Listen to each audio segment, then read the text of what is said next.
let's work on taking those two out, those two rail added locations. He said just wash it out pretty much under the tie. You fill the tag out and then you got to put it somewhere where it's visible.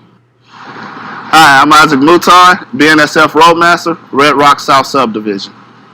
It's two ties there that the plates are all the way under. I've been with BNSF Railroad for 5 years. I started my first 2 years off as a scheduled employee.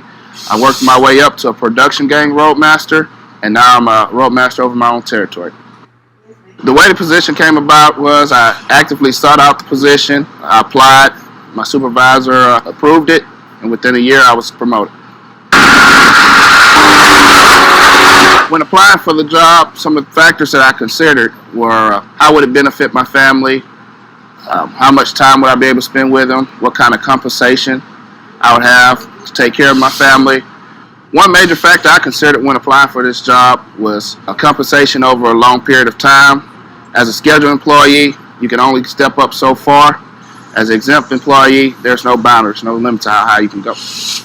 I made the right choice in becoming a first-line supervisor because I can see I can make a difference. I'm growing as being a leader. I'm helping influence others in their life, and they're helping me influence me and helping me to become a better leader.